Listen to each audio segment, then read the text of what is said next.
It's Friday, March 11th, 2022. Welcome to a new backcountry snowpack summary brought to you by North Shore Rescue. If you were with us last week, you remember that we had a 30 to 35 centimeter layer of wet snow on the surface, and it got cold this week. So you know what this means. So the main issue we have right now is this really hard crust. It's not really a crust as much as a refrozen layer. It's very supportive.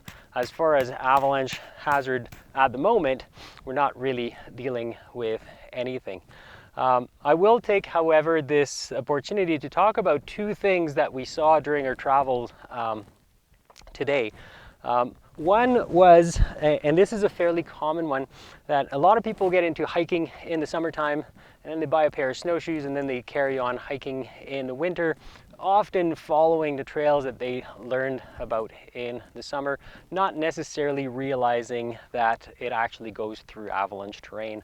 So we saw some tracks today going like entirely unnecessarily through pretty exposed slopes. Now, granted, right now there is no avalanche issue. However, this was a very exposed spot. The slope actually did trigger a size 2, and right below where we were was like very steep cliffs. So this was not a survivable avalanche should anyone had been taken out by it.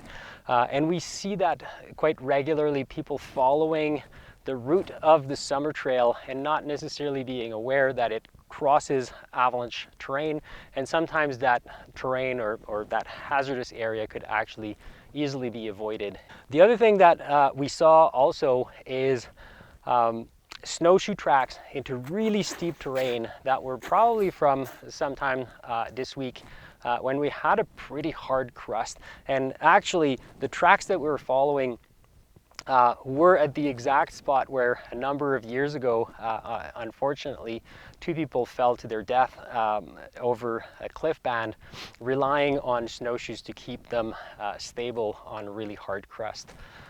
So right now the conditions are not very good for snowshoeing in steep terrain. So if you're in steep terrain, carry an ice axe and proper crampons.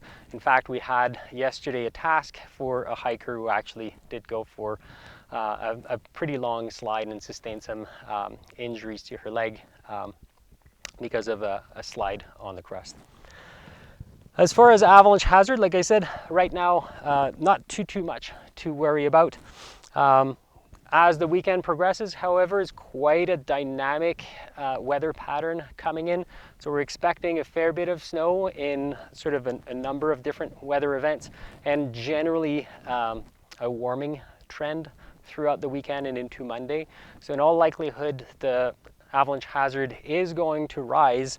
It all depends on how much snow we're getting on the crust, how well it's bonding to the surface, and also the timing, like how much snow will accumulate before it turns to rain, if it eventually turns to rain early next week. So keep a close eye on accumulation of snow, freezing level, how well it's bonding to the crust, and as always, visit avalanche.ca for a hazard rating. We're going to forego the forecast, the snowpack discussion this week, just because it's a big, thick slab of ice and there's not that much to say about it.